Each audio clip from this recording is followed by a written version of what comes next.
Fortune Barishal এবং Rangpur Riders সবচেয়ে শক্তিশালী দুই দল। গতবারের বিপিএল শুরু হওয়ার আগের ইকুয়েশনটা আমি বলছি। এইবার তো আর ফরচুন বরিশাল নাই। এর আগেও বিপিএলগুলোতে যখন ধরেন কুমিল্লা ভিক্টোরিয়ান্স ছিল, ওই দুইটা দলের সঙ্গে এই দলটা যোগ হতো। ফলে এই তিনটা দলকে সহজেই আলাদা করা যেত।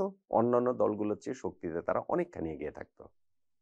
এইবারে আর তো কুমিল্লা ভিক্টোরিয়ান্স আগে থেকে নেই, ফরচুন বরিশালও এবার খেলছে না। যেই ৬টা দল অংশ নিয়েছে, শুরুতে ডিরেক্ট সাইনিং ছিল, তারপরে খেলোয়াড়দের নিলাম হলো, অনেক দিন পর বিপিএল এ খেলোয়াড়দের নিলাম হলো। এই নিলামের পর দলগুলো এখন যে অবস্থায় এসে দাঁড়িয়েছে, তাতে একটা ফেভারিট র‍্যাঙ্কিং করব বলেছিলাম। আগের ভিডিওটাতে সেই কথাটা দিয়েছিলাম। সো সেই ফেভারিট র‍্যাঙ্কিংটা করি। এইটা ফাইনাল কিছু না, কেননা ধরেন বিপিএল শুরু হওয়ার আগে দলগুলো নিশ্চিতভাবেই বিদেশি ক্রিকেটার আরো দলে ভেড়াবেন, তাদের শক্তি বাড়াবেন, বাড়ানোর চেষ্টা করবেন দুর্বলতাগুলো ঢেকে দেবার, এবং তখন গিয়ে বিপিএল শুরু হওয়ার ঠিক আগে আগে আরেকটা ফাইনাল ফেভারিট র‍্যাঙ্কিং করব। কিন্তু এইটা হচ্ছে কি, আপাতত দলগুলো যে অবস্থাতে দাঁড়িয়ে আছে নিলামের পরে, তার ভিত্তিতে একটা ফেভারিট র‍্যাঙ্কিং করছি।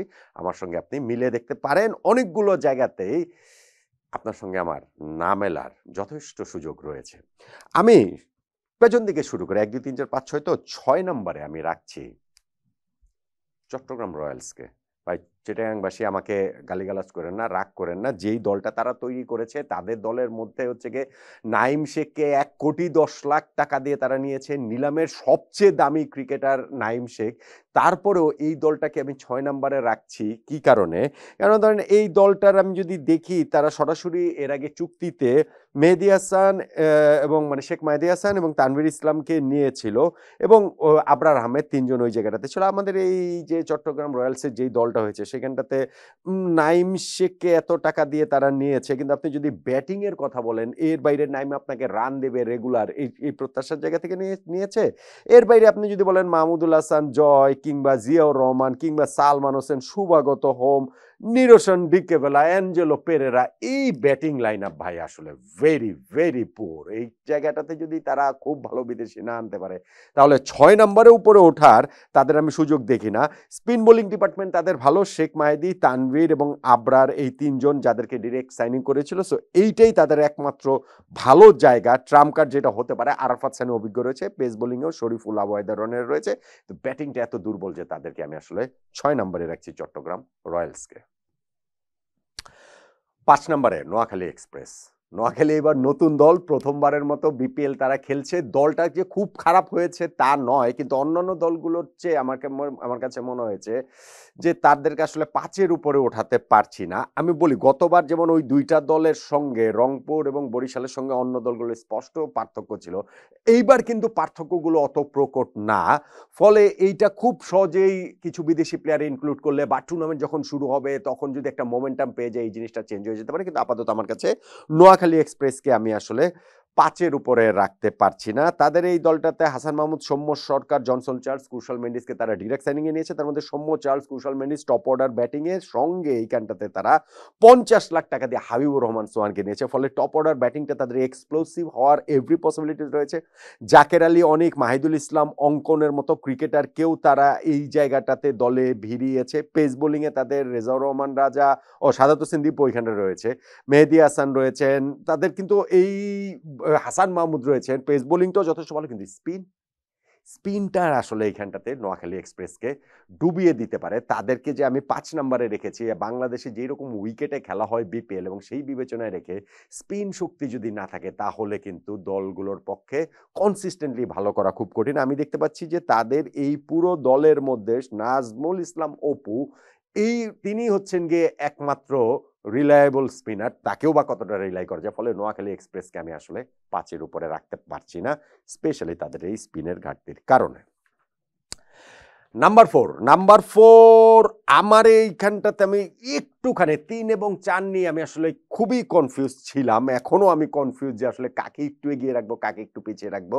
এই দুইটা দলকে আমার কাছে এই ৩-৪ এই জায়গার জন্য খুবই কাছাকাছি মনে হয়।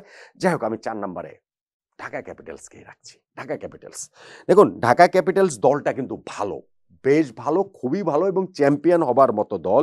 আপনি এইখানটাতে তারা সাইফ হাসান, উসমান খান, অ্যালেক্স সেলস, এই ৩ ক্রিকেটারকে তারা ডিরেক্ট সাইনিং এর শুরুতেই নিয়েছে, ফলে তাদের টপ অর্ডারটা সিকিউর তারা ওই জায়গাটাতেই করে ফেলেছে এবং নিলাম থেকে তারা শামীম হোসেন পাটোয়ারি, মোহাম্মদ মিঠুন, সাইফুদ্দিন, নাসির হোসেন, সাব্বির রহমানদের মতো ক্রিকেটারদের নিয়েছেন, ফলে তাদের ব্যাটিংটা কিন্তু শক্তিশালী, বেশ শক্তিশালী এবং ক্লিক করে গেলে এই ব্যাটিং লাইন আপ অন্য অনেকের জন্যই মাথা ব্যথার কারণ হতে পারে। পেস বোলিংয়ে এইখানটাতে তাসকিন আহমেদকে তো তারা সরাসরি নিয়েছিলই, সঙ্গে এইখানে সাব্বির সাইফুদ্দিন, সাব্বির তো না, সাইফুদ্দিন সেই জায়গাটাতে রয়েছেন। স্পিন বোলিংয়ের এইখানটাতে শুধুমাত্র আমি তাইজুলকে দেখতে পাই, ও দাসুন সানাগো তাদের পেসার রয়েছেন, দাসুন সানাকা এইখানটাতে রয়েছেন, কিন্তু স্পিন ডিপার্টমেন্টটা আমার মনে হচ্ছে যে ঢাকার একটু দুর্বল। শুধু তাইজুল এবং এই জায়গাটাতে তাদের বিদেশি ক্রিকেটার, কোয়ালিটি বিদেশি ক্রিকেটার অ্যাড করা প্রয়োজন, তাদেরকে আমি ঢাকা ক্যাপিটালসকে 4 নম্বরে রাখছি। 3 নম্বর সারপ্রাইজিংলি সিলেট টাইটান্স।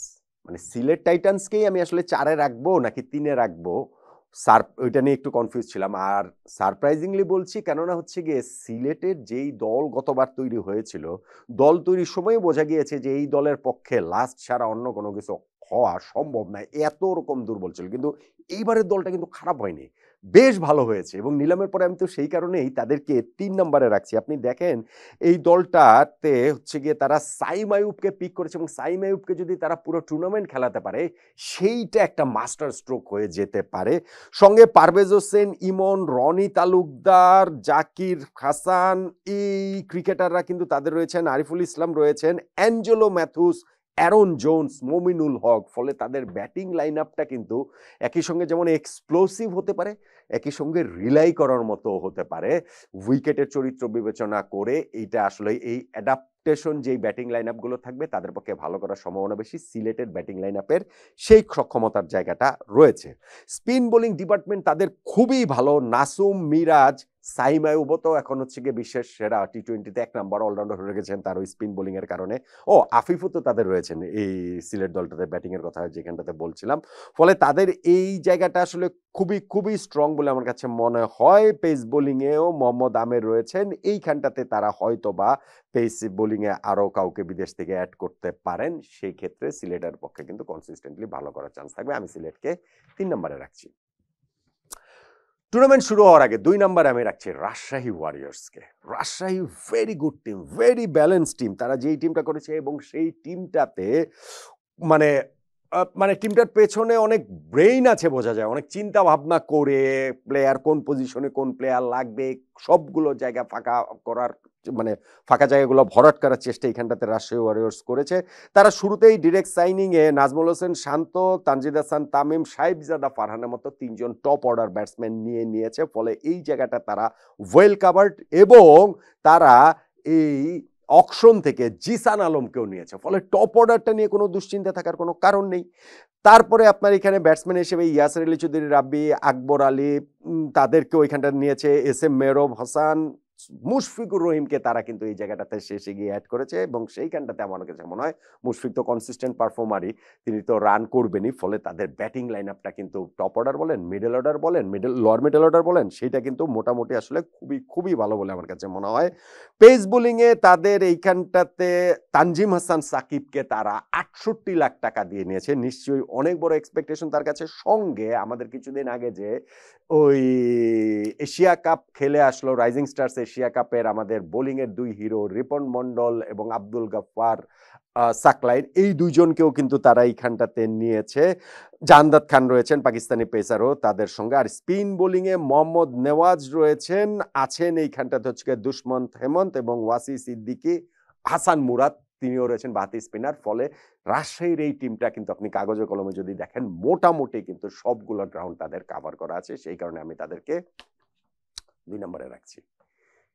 এবং 1 নম্বরে রংপুর রাইডার্স। রাজশাহীর চেয়ে যে অনেক এগিয়ে তারা বিষয়টা সেটা নয়, কিন্তু 1 নম্বরে রাখার পেছনে প্রথমত তো দল তো ভালোই, এবং আরেকটা যেটা আমার কারণ যে কারণে আমি রেখেছি যে তাদের বিদেশি ক্রিকেটারের কালেকশন এখন পর্যন্ত খুব ভালো না, কিন্তু মানে দলের মতো না, কিন্তু রংপুর রাইডার্সকে আমরা অতীতেও বিভিন্ন সময় দেখেছি যে যখন প্রয়োজন পড়ে প্রয়োজনের সময় বিগ নেম এরকম ফরেন প্লেয়ার তারা নিয়ে আসতে পারে, সেইটাও কিন্তু ডিফারেন্স মেকার হয়ে যেতে পারে। গতবারের বিপিএলের শুরুটা তাদের জন্য অসাধারণ ছিল। টানা কয়টা ৮টা-৯টা ম্যাচ জিতে মনে হচ্ছিল যে এই দলের কাছ থেকে শিরোপা কেড়ে নেবে। তারপরে একবারে টানা ম্যাচ হেরে টেরে তারা ফাইনালেই পৌঁছতে পারেনি। কিন্তু এইবার রংপুর রাইডার্স যেই টিমটা করেছে সেই টিমটা আসলে সব দিক বিবেচনা করেই আমার কাছে খুব দারুণ মনে হয়। সেটা আপনি যদি ব্যাটিংয়ে বলেন লিটন দাস, তাওহিদ হৃদয়, নুরুল হাসান সোহান নিজে রয়েছেন, খাজা নাফি। সো তাদের এই দলটা মাহমুদুল্লাহ রিয়াদকে তারা পরবর্তীতে অ্যাড করেছে। আমার কাছে যেটা আউটস্ট্যান্ডিং মনে হয় এই দলটার সেটা হচ্ছে গিয়ে যে তাদের বোলিংটা, ব্যাটিংয়ের চেয়েও তাদের বোলিংটা অনেক ভালো এবং সেটাই স্পিন বোলিং বলেন, পেস বোলিং বলেন। বাংলাদেশের টপ পারফর্মাররা এই জায়গাটাতে রয়েছে। সেইখানটাতে আপনি পেস বোলিংয়ে মোস্তাফিজুর রহমান এভার রিলায়েবল, সঙ্গে আপনি এক্স ফ্যাক্টর হিসেবে আপনি নাহিদ রানা রয়েছে, নাহিদ রানাকে অ্যাড করেন। আর স্পিন বোলিংয়ের এইখানটাতে তাদের রাকিবুল হাসান রয়েছেন, আলিস আল ইসলাম তিনিও আসলে এইখানটাতে রয়েছেন এবং সুফিয়ান মোকিং পাকিস্তানের যে মিস্ট্রি স্পিনার রয়েছেন।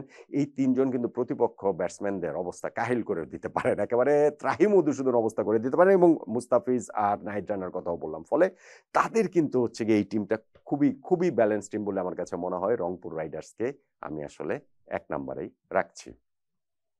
তাহলে বিপিএল শুরু হওয়ার আগে না, বরং বিপিএল এর নিলাম শেষ হওয়ার পর নট আউট মানে যে ফেভারিট র্যাঙ্কিং সেই অনুযায়ী ১ নাম্বারে রংপুর রাইডার্স, ২ নাম্বারে নোয়াখালী এক্সপ্রেস, ৩ নাম্বারে সিলেট টাইটান্স, ৪ নাম্বারে ঢাকা ক্যাপিটালস, ৫ নাম্বারে নোয়াখালী এক্সপ্রেস এবং ৬ নাম্বারে এইখানটাতে হচ্ছে গিয়ে চট্টগ্রাম রয়্যালস। আমি কি ঠিক বলেছি? ১ নম্বরে রংপুর রাইডার্স, ২ নম্বরে রাজশাহী ওয়ারিয়র্স, ৩ নম্বরে সিলেট টাইটান্স, ৪ নম্বরে ঢাকা ক্যাপিটালস, ৫ নম্বরে নোয়াখালী এক্সপ্রেস এবং ৬ নম্বরে চট্টগ্রাম রয়্যালস। আপনিও কি আমার এই ফেভারিট র্যাঙ্কিং এর সঙ্গে একমত? পুরোপুরি একমত হওয়ার তো কোনো কারণই নেই। আপনার ফেভারিট র্যাঙ্কিং এ কোন দল কোথায় থাকবে জানিয়ে দিতে পারেন।